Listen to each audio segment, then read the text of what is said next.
Yeah, Darshan, you can start now. Okay. Good evening to one and all present here for the webinar. I'm M. Darshan from the Department of Electronics and Communication Engineering. On behalf of St. Joseph's Institute of Technology, I'm here to volunteer for today's session. Now, I would like to extend my first and foremost gratitude to our Honorable Chairman, Sir Dr. B. Babu Manogaran, our Managing Director, Mrs. B. Jessipriya Ma'am, and our Director, Sir Mr. Sashi Shekhar. And it's my pleasure to welcome Mrs. Donna Teuber, Ma'am, the wonderful speaker of today's session. And I thank you, ma'am, for making your presence here. And our beloved principal, Dr. B. Ravichandran, sir, for giving this opportunity to conduct the webinar.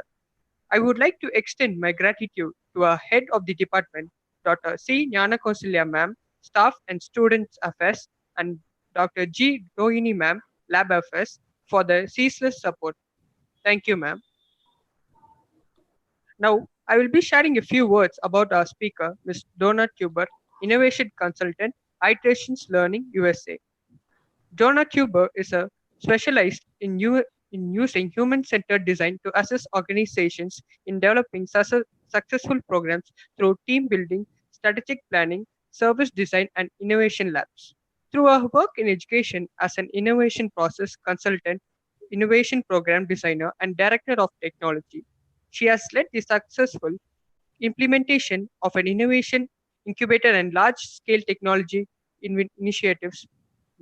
She is also on the teaching for IDEO. She was contributing writer for the ISTE publication, Get Active, Reimagining Learning Spaces for Student Success. Her work is also featured in the ASCD publications, Design Thinking for School Leaders, Donna presents internationally on topics including digital transformations, design thinking, and innovation computational thinking, digital leadership, and many more. Thank you, ma'am, for joining us today. Before Thank you we so before much. we start before we start the session, I would like to tell a few instructions to be followed by the participants. Kindly post your queries and questions in the chat box, and they will be discussed with the speaker at the end of the sessions. The attendance link will be posted at the end of today's webinar. Now I invite a speaker of the day to kindly start the session. Thank you so much. It's wonderful for me to be here today and talk with you about building a culture and capacity for innovation in your organizations and at your university. As you mentioned, I have worked with innovation for several years, over 10 years, leading an innovation lab. And so I've learned a lot of lessons along the way, but I will say I've learned the most from some of my university friends and from continually being involved with innovation teams and working through some of the challenges that come with being an innovative organization. So I'll share the design thinking process with you, which is one process that we use to move our ideas forward. And I'll also talk with you about assessing innovation and how to scale innovation in your organization. I'm open for questions at the end, and I'll also provide a link to this slide deck where you can gain some additional resources as you begin to learn more about becoming an innovative organization. So I'll go ahead and just start going through a few of my slides. This is just a warm up. In innovation, we like to talk about the powers of our team, who is on the team, and how we can contribute as team members. So if you would like to use the chat to put your name in the chat right now and think about a favorite superhero. And in America, of course, we have Spider-Man and Superman and heroes like that. And I'm sure you have a number of different heroes in India. So what quality do you admire in that superhero? What kind of qualities would you want on your team to develop innovative solutions? So this will just give you a chance to find the chat, which we will be using later for the question and answer.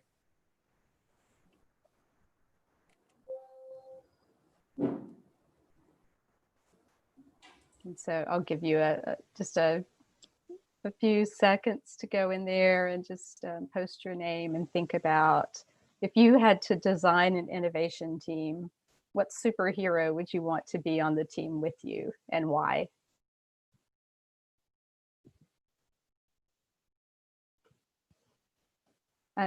And I'll go on and just mention that it's a good time as you begin to think about innovation to think about who will be on your team, because that is the most powerful thing that you can do as an innovative organization, is to bring together a diverse team of people to help you.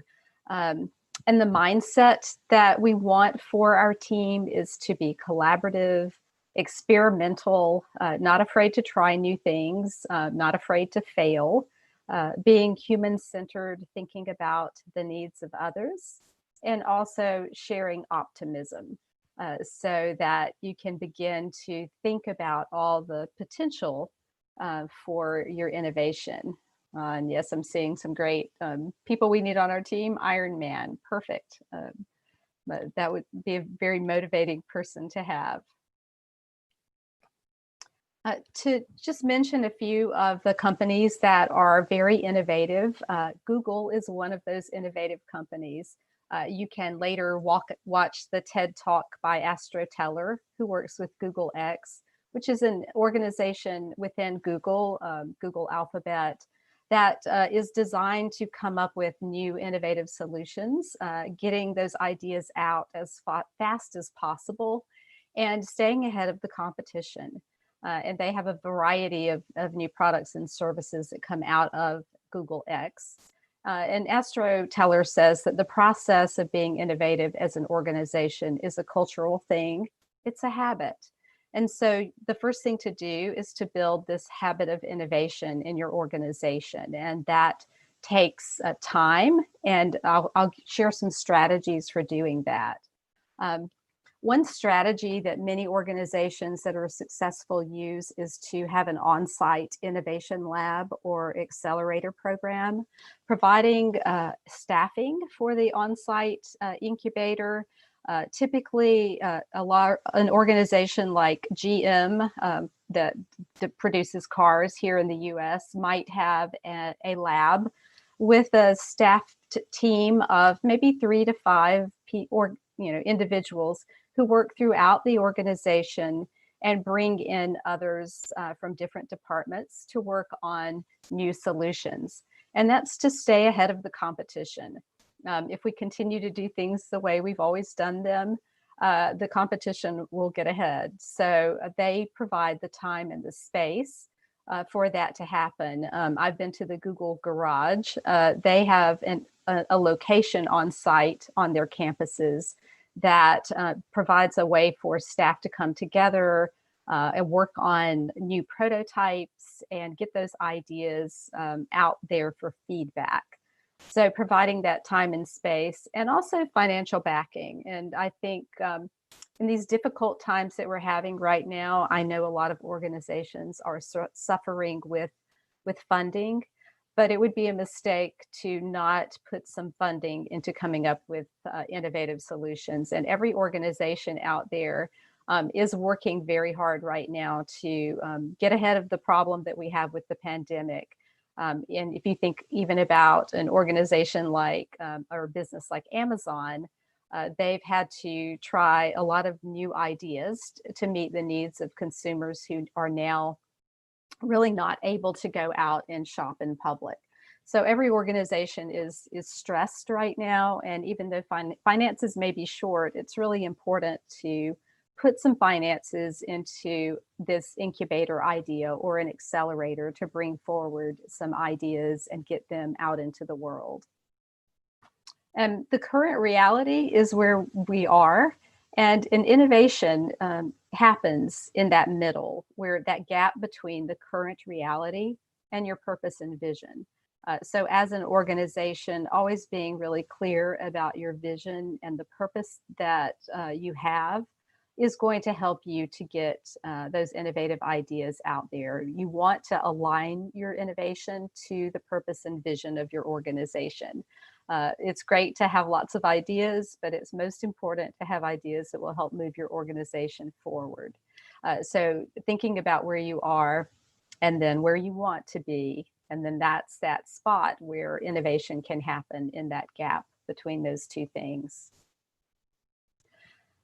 Some other concepts in innovation are the concept of 10x thinking or moonshot thinking.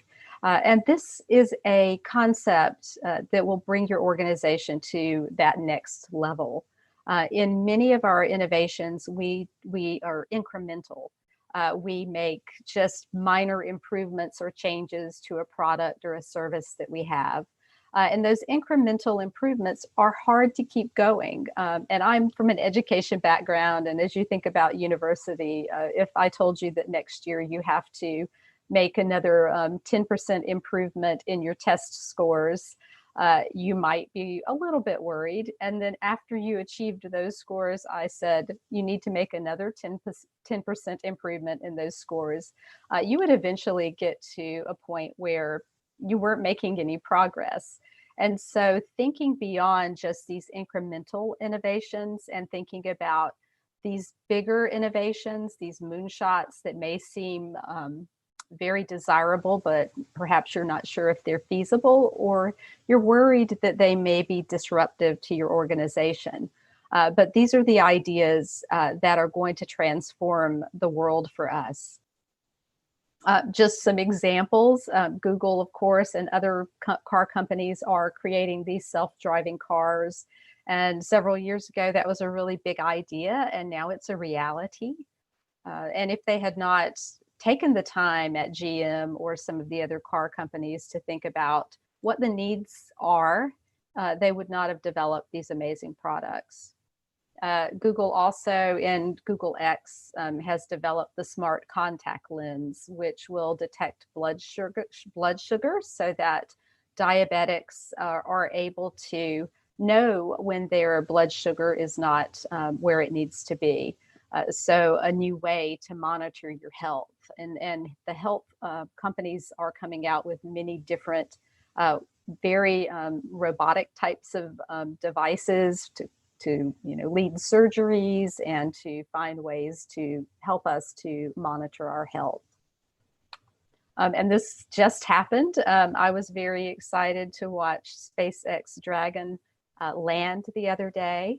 Elon Musk working in conjunction with NASA to get some Americans back in space on SpaceX, and then to bring them down safely with reusable rockets. So the idea that they can continue to sustain the program by having reusable machinery is something that came out of that collaboration. And we see a lot of that now, a lot of private businesses jumping in to help other organizations to become more sustainable. And it really starts here. I think the most important thing about successful innovation is getting to that spot where your idea, your product, your service is desirable. It is something that people want and need. And then thinking about feasibility. I have a question about that from one of the attendees. And feasibility is it technically possible?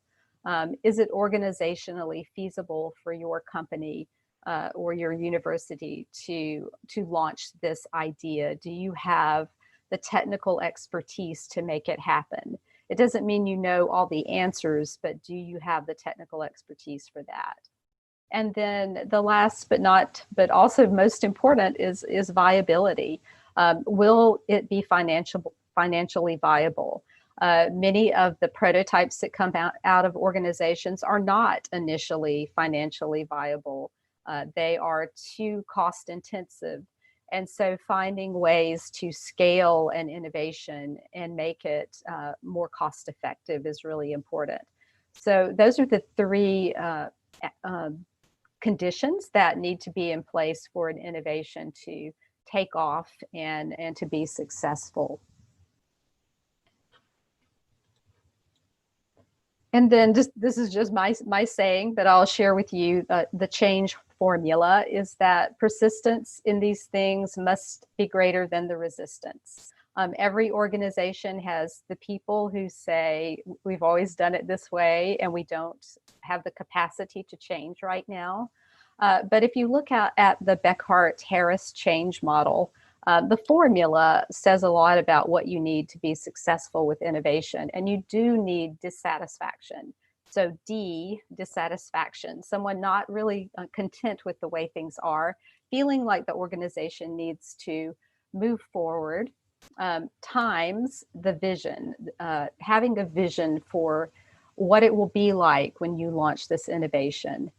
And then really also very important, times the first steps, being able to take those first steps, having an innovation lab, starting small and taking those first steps towards getting to that big idea. And all of that has to be greater than the resistance in your organization. So it's good to bring together a team where there are people who see a better way, and also to include those people who might be resistant, so that you can bring them along and help them to see that this innovation will be good for everyone. So you may want to check into the Beckhart-Harris change model. There are many models for change, but it's really important to keep in mind the conditions that need to be in place to move forward. And then another resource that I'll share around building a culture of innovation is the Culture Web. I've included a link to Google for Education has a Project Culture Shift toolkit that's really helpful for universities and other schools to think about how they can move their staff forward with new ideas. This particular model, Johnson and Scholes, is the Culture Web. And if you think about culture in your organization, the things that are most important, having those systems in place, also having, the power structures. Of course, we have structures and symbols and stories that people can tell about the culture, and rituals and routines. And I will focus a little bit on ritual routines as a way to build culture in your organization. The other condition that you need to be successful with a cultural change is psychological safety. And you may want to investigate more work by Amy Edmondson. She did a very large scale study, and she used Google to just interview, survey people, and to find out what it takes to be an innovative organization. And psychological safety is this belief that one will not be punished or humiliated for speaking up with your ideas and questions and concerns. And so building a safe environment with your team and with your organization where people feel that they can come forward with their ideas and they feel safe in sharing those ideas. Rework for Google has an amazing toolkit, and I can click on some of these links later and show you, but I have a link, and I'll share out the slide deck with the links. And they have a number of different resources and tools that you can use, slide decks and facilitator guides to help you with facilitating a workshop where you can begin to bring people together to talk about innovation and building this safe environment. So fostering psychological safety is very important. And what she found was that teams that feel safe beat their sales targets. So a safe team was bringing in a lot more sales than an unsafe team, where perhaps someone on the team was, afraid of what the boss would say, or not sure that they would be able to launch an innovation because of the team and the fact that the status quo would not allow them to bring about this change. So it's very important to have that safe team and safe environment for people to want to try new things. And these are the foundations for a culture of innovation. Curiosity, and with curiosity really goes learning, making sure that people are okay to ask questions, that people are curious about, bring change. What are some good ideas for moving forward? And this desire to learn what you need to go to that next level with your idea. Agency is so important. Giving everyone on the team the ability to try new things. They may have roles and there may be project management, but giving them some agency in how they try these new solutions and create prototypes. And then risk taking, providing a safety net so that if you do take a risk and try something new, you won't necessarily end up in the supervisor's office to be in trouble. And then the other key aspect is collaboration. Yes, we can come up with great ideas on our own, but it takes a team to bring those ideas to scale. So keeping in mind those foundations to build a culture of innovation. And one of the foundations for a culture of innovation is team agreements. Having your team come together and agree on how you will work together and what is important to your team. And even some team rituals. We like to say at IDEO, rituals nudge culture. Having rituals in place that celebrate the team, that bring the team together for even just a coffee break or a tea break will help to develop that culture where the team, even though everyone on the team may be very diverse, we celebrate those, say, those heroes, superpowers of each team member. So creating that sense of belonging and alignment so that everyone is working together. And I'll go into the process, which is human-centered design or human-centered service design if you're redesigning a service. This is a process that has come out of the Stanford D School, and it's used by organizations around the world, including IDEO, which is created an organization out of that came out of Stanford D School and David Kelly's work. And other really great leaders.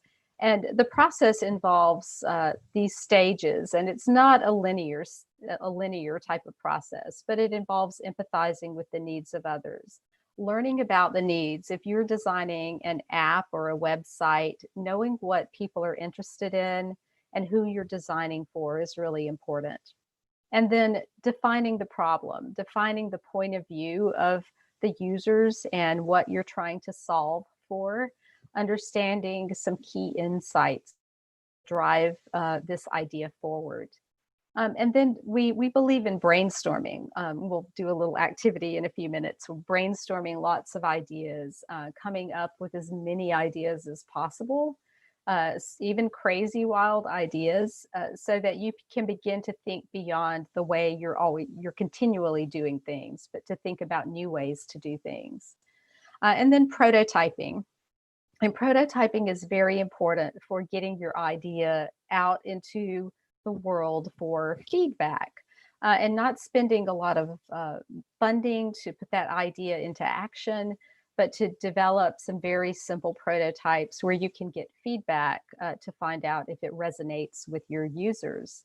And then finally, testing, larger scale testing, trying a pilot program, developing a prototype that is more developed and putting that out there to see how your customers will or your users will react to that.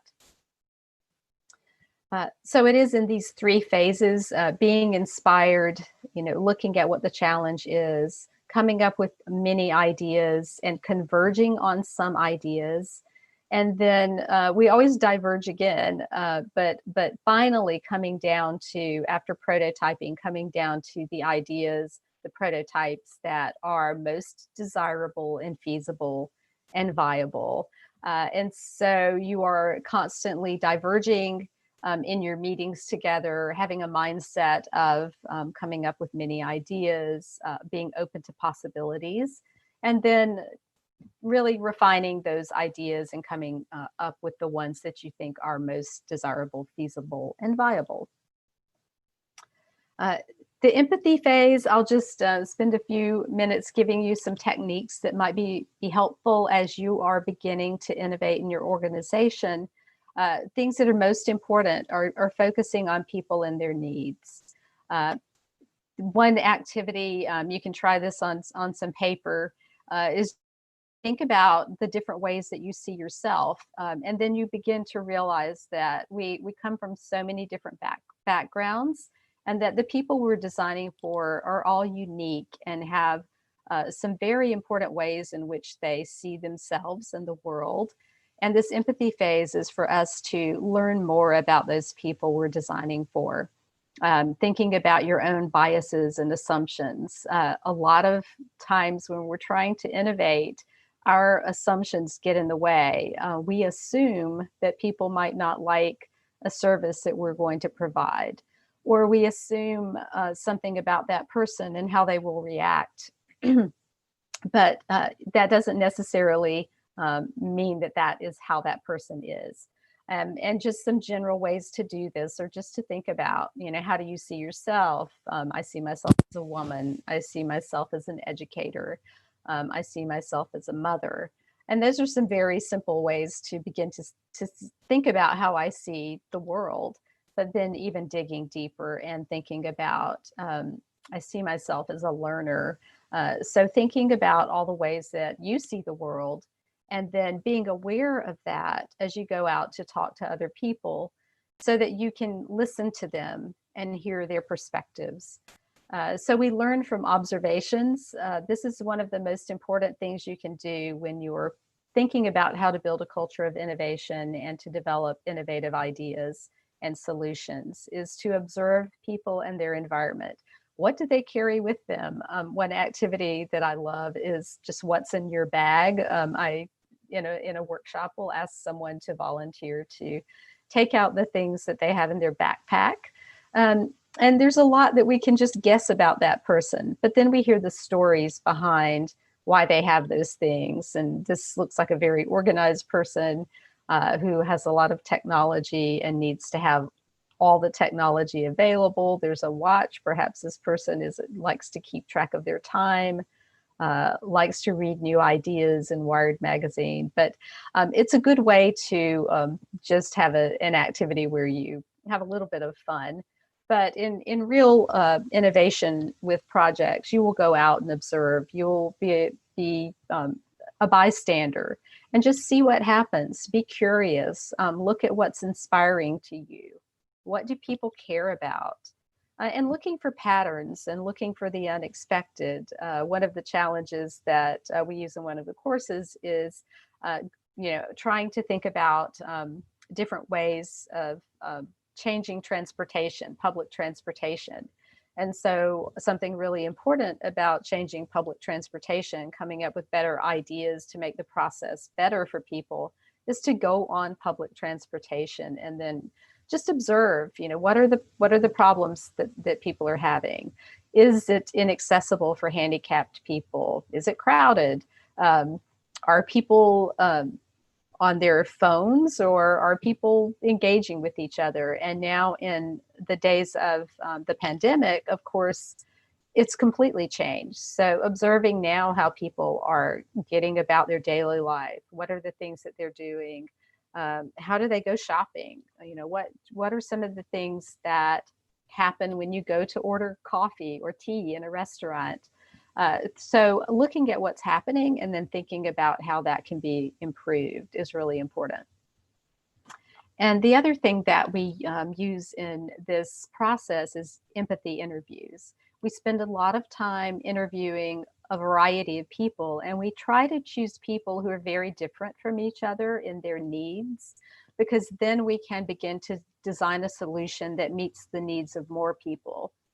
So if I am studying transportation and a way to make the public bus system a better experience, I might talk to someone who is handicapped, who is in a wheelchair, who is unable to really access that transportation in the same way.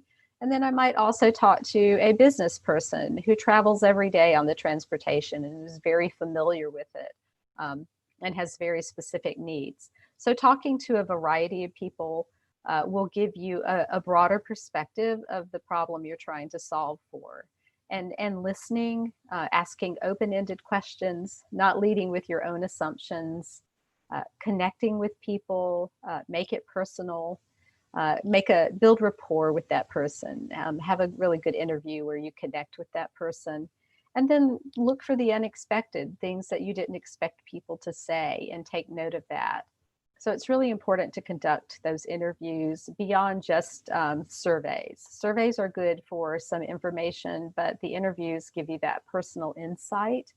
And when you hear people talk about their needs, you can ask more questions. And so just to come some examples of questions, what was it like the last time that you were on public transportation? If someone said this, what would you reply? What does it feel like when you're riding to work on the bus? What does it look like? And describe a moment of, where something happened while you were traveling to work. So getting into these open-ended questions and sharing stories. And then the other very important thing we do in the empathy phase is looking for those key insights.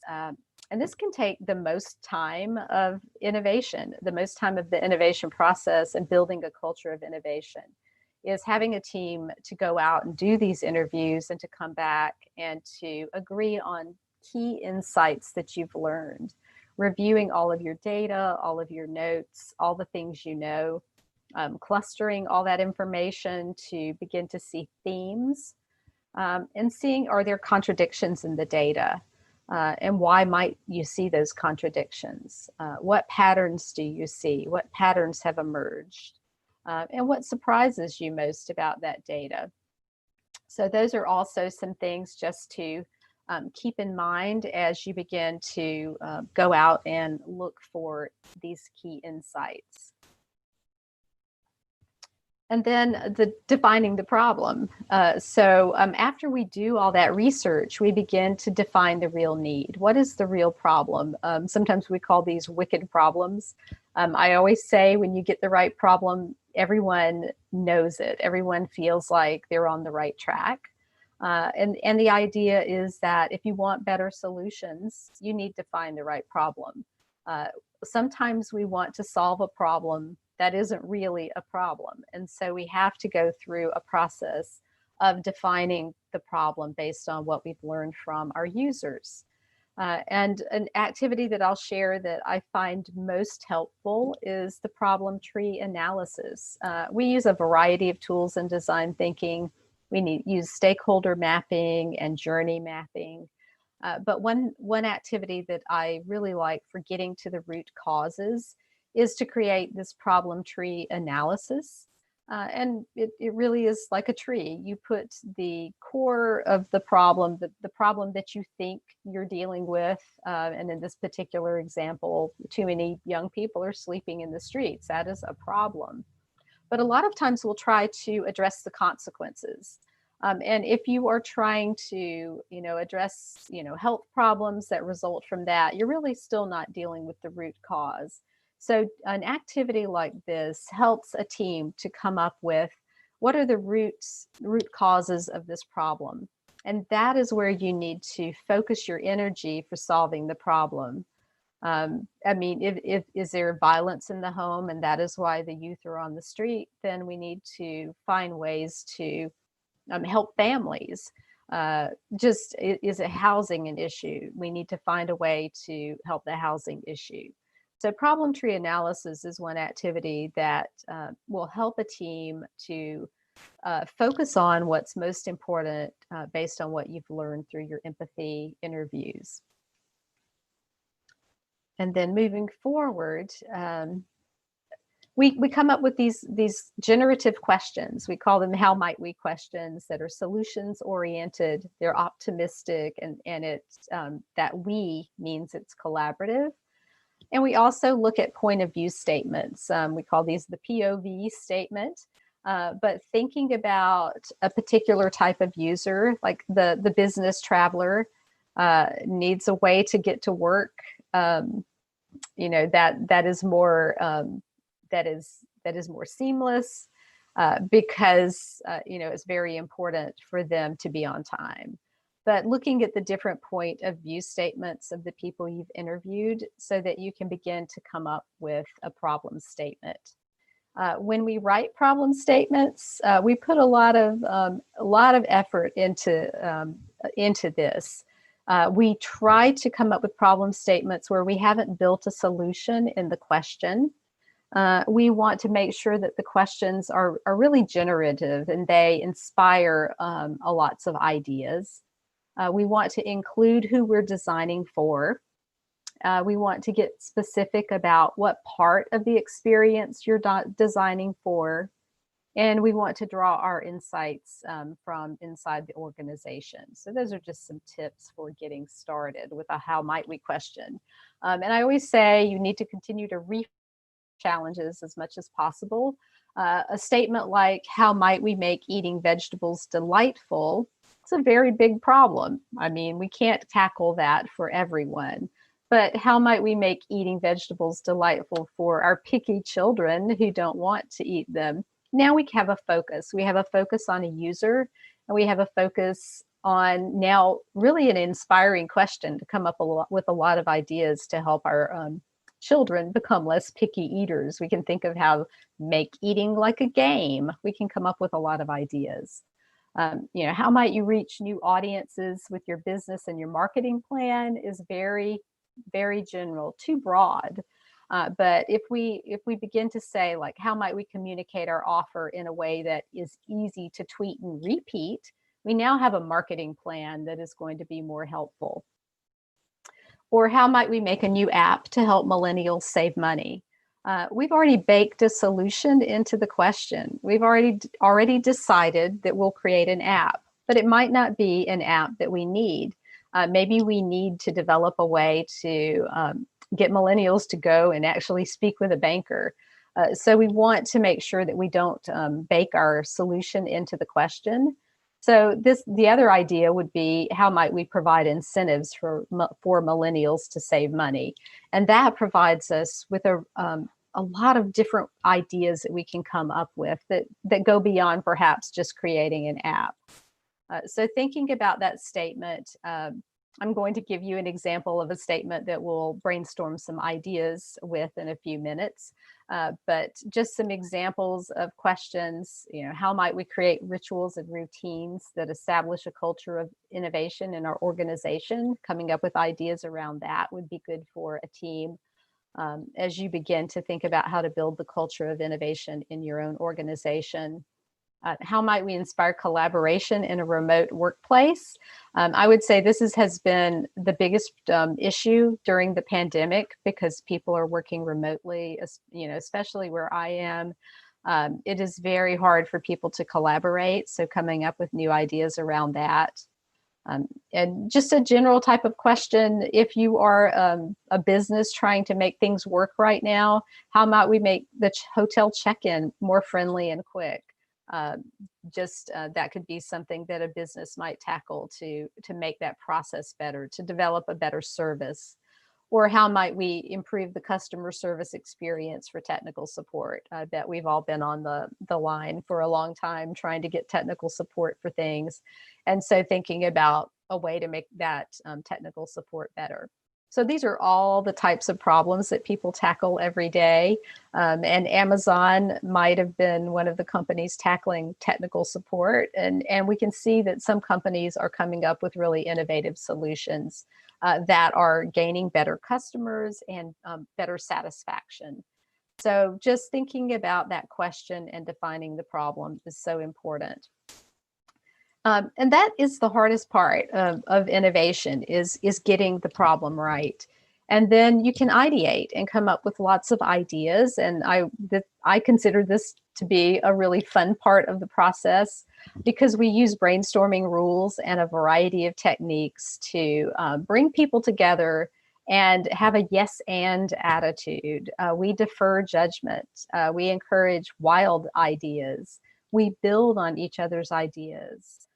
We stay focused on the topic.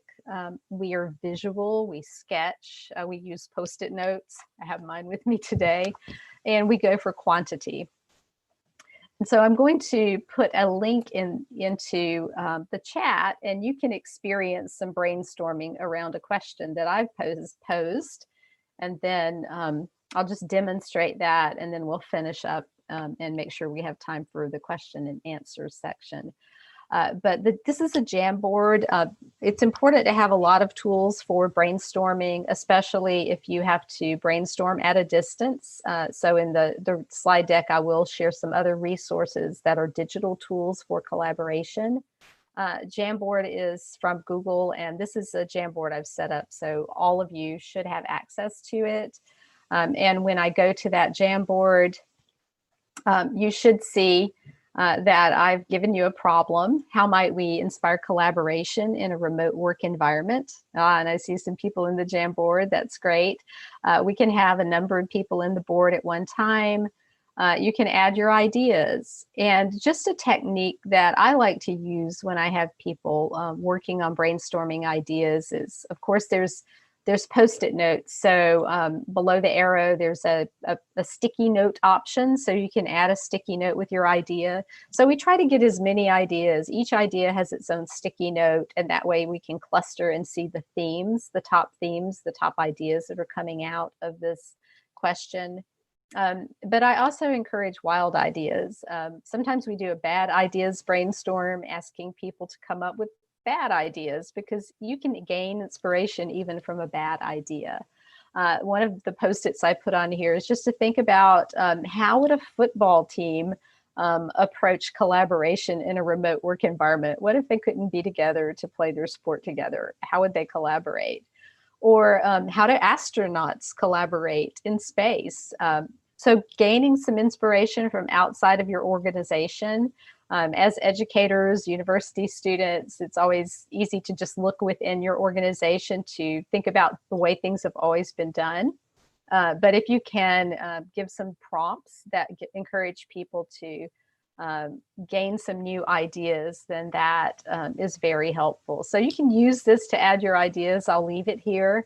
And think about how you might use this when I am collaborating with people remotely and we are ideating. We'll also prototype. We'll also create a page on Jamboard where we can begin to build a prototype. We can draw it. We can create a wireframe for perhaps a website.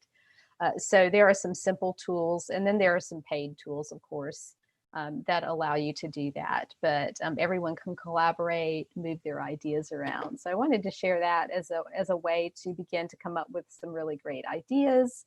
And let's see, I'm going to go ahead and just go through a few more slides to make sure we have time for Q&A. So can have fun with that brainstorming activity. And I'll leave that Jamboard up for you to continue posting some ideas there. And then we do converge on ideas. I talked about diverging. Now we're converging. We're thinking about what the top ideas are. I often ask people to vote on their top ideas. I give them 5 votes to vote for their top ideas, looking for what they love and what they're passionate about, something that really resonates with the insights gained from the interviews. And then maybe something that's risky or scary or really hard to implement, not throwing out the things that seem impossible. This is how we get to those breakthrough innovations. And from there are a variety of ways to think about which ideas will you try first. I prefer the impact effort chart. This is one of my favorite processes to get people to take their Post-it notes, and I could do this in Jamboard, and to place them into the location on the chart. Is it high effort and it will have a high impact? That's great, because that will be something that could be a big change, but it might be hard to do that right away. So a lot of times I think about what is high impact, will have an impact immediately, but is low effort for our team. And that might be a place to start. I've given you one example on this next slide, just a good example of maybe I want to improve my fitness, get a little bit healthier because of the pandemic. So if I think about taking the stairs every day, that is really low effort but high impact for my health. if there's low impact, but also low effort, like it may not work. I could consider getting a free gym pass or a trial to an online fitness class, but I might not go, so it may not be the best thing to try. But I'll try it. And then if it's really a lot of high effort, but low impact, like create a home gym, I'll buy a lot of trendy, expensive equipment, but I won't use it. Maybe I'll kill that idea. That's probably not the best idea. And then I could investigate getting a personal trainer. That would be high impact and high effort. So I might just start with taking the stairs every day, but get your team to post their ideas in these quadrants to think about what is the best thing to implement first. And then this is the favorite part, and I know there are engineering students. I know you love this part, building to think, creating prototypes. And in a workshop, I might begin with maker supplies, with just whatever I can find at handy, that people can draw or sketch or build or make to get their ideas out there for feedback. We storyboard. We use the storyboard technique to think about what will it look like when this idea is developed? What is the story behind it? And that can sometimes inform how you create a prototype. And then turning those ideas into solutions.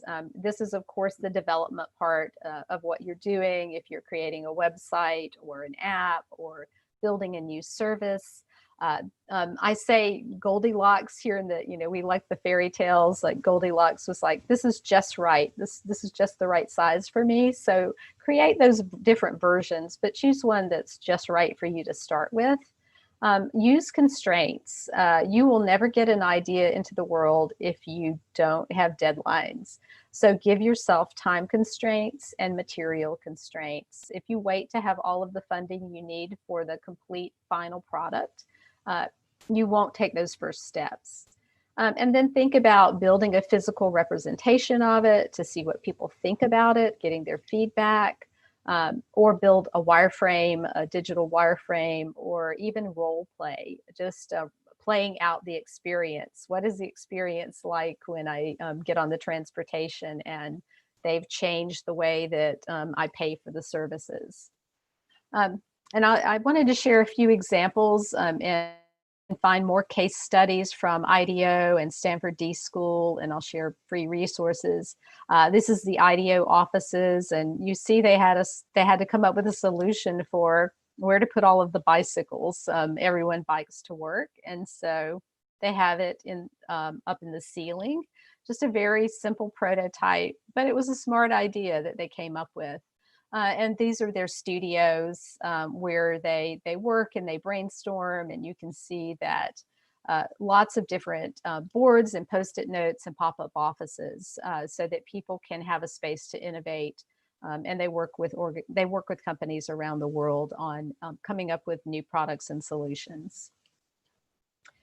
And then just a few other products that have come out of these ideas. Steelcase, if you see the chair, the IDEO worked with Steelcase to develop this really mobile node chair that's used in many classrooms, especially I know in the US, which has wheels, it can move around, a place for your bag, and a tray table that moves, and even handles to hold your backpack.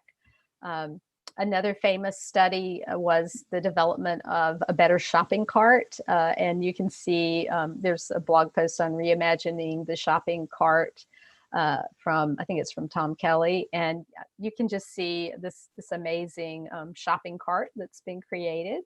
And even prototypes like, Elmo's Monster Maker. And I think I can share this video. We'll see if this runs. You don't have to worry about the sound.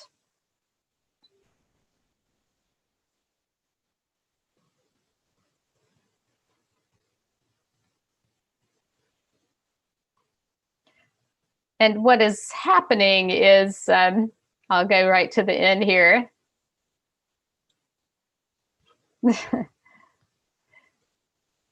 So that was not an actual iPhone. They were actually role playing and acting that out.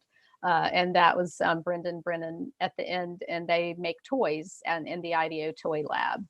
And then a final product just to share is this ice cream scoop. There was a lot of investigation around what would make a better ice cream scoop. And so you can see this final product. But they started by creating this ice cream scoop with just clay and general materials to see how it felt for people. So they didn't spend a lot of money up front. They tested it out to see what people thought about the idea before building it out. And then this is the part that also is so important, just testing. Once you know that you have something that people want, taking it out into the world, trying it out, seeing what works, what doesn't work, getting feedback, and then continuing to iterate and make this product more feasible for your organization. You can't spend unlimited amounts of funds on this, so finding ways to scale it and make it more feasible. I recommend using something like the business model canvas. Once you have your idea, once you have the solution developed, thinking about the business model for that. What is it you're doing? What is the value proposition? What are your key activities? What resources do you need? How will you interact with customers and reach them? What are the different ways to reach people? And the cost structure. And of course, making sure that this is an idea that is feasible. So that may be something to investigate as you begin to build out your innovative culture and planning, because people love big ideas, but they also need to have the plan. And then finally, just the idea around scaling innovation. The concept of open innovation is that in your organization, you ask everyone to solve a problem. You don't just make it the work of one team. But if you maybe want to optimize a business area or a service area, then getting everyone to go online and post their ideas is really important. I've worked with a number of open innovation platforms. You certainly could have a web-based platform where employees can go and post their ideas. And then getting those best ideas that have been shared and posted to help people collaborate. Choosing projects that you can incubate in your organization. So if you have a student group and they have posted a really great idea, giving them a place to incubate and accelerate those ideas. And then most importantly is showing the impact of those ideas and the return on investment. There will be people who want to know what the outcomes will be for this. And so with open innovation, numbers are really important, getting lots of ideas, lots of collaborators, and diversity among your departments and roles, and telling the story, making sure that you have a marketing plan to tell the story, enable people to be risk takers, and focusing on actions. And then also pitching your idea. When you have a great idea, have a pitch event. Create an event where people can come together and share their ideas with each other and get additional feedback. Gain sponsorship in your organization. Find someone who believes in this idea, who can help to move it along. We call it cutting the red tape, but getting past the barriers that might prevent this idea from being implemented. And that's it. I think I'm almost on time. We have time for a few questions. And I, also in the slide deck, I have a number of different resources for digital collaboration: Jamboard, Miro board, Mural, Shape, Session Lab. So I'll share the link to this presentation. And then also some other resources that you might want to go to online, or books that you might want to read to learn more about innovation. And I'm going to pop this link into the chat and then stop sharing so that we can have time for some Q&A. And so I'm ready if anyone has any questions in the chat, and I'll continue to read and monitor. Yeah, ma'am. What are the measures to be taken to motivate the research and innovation among school and college students? So that's a really good question. Oh, and I just wanted to make sure I've copied and shared the link. Sorry about that. So the motivation among college students, I think that's really important because you're trying to get your schoolwork done and work on the things that you know that you have to do. I encourage entrepreneurship projects at the college level, building that into the curriculum so that students do have a portion of their curriculum where they are perhaps working with another business, optimizing some sort of service that's being offered.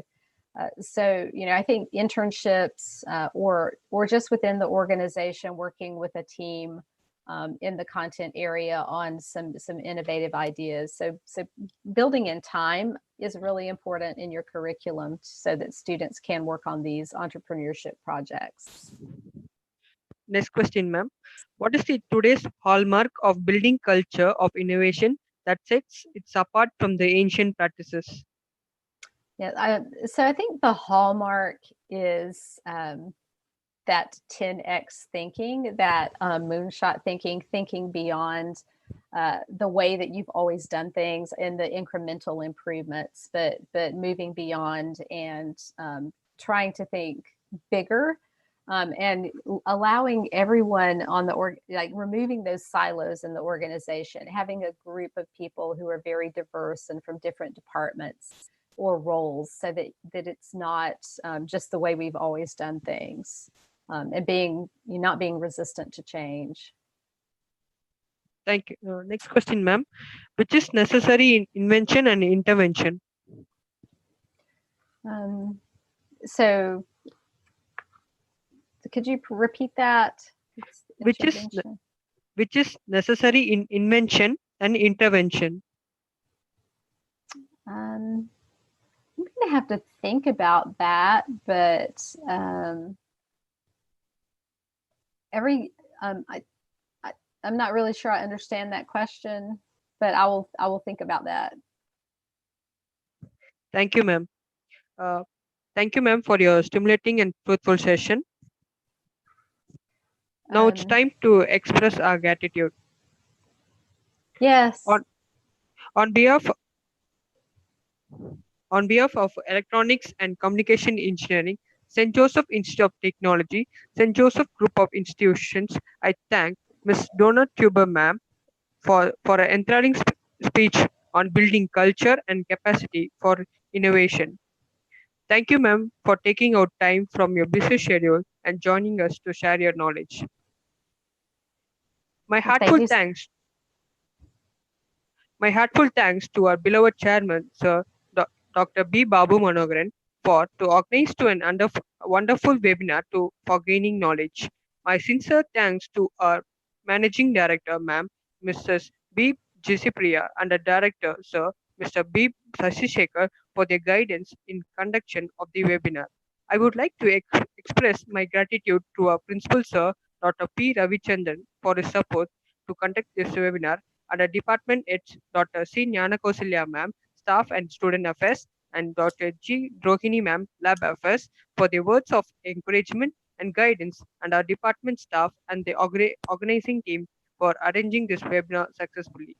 And finally, my sincere thanks to all the participants for your active participation and support. Thank you all.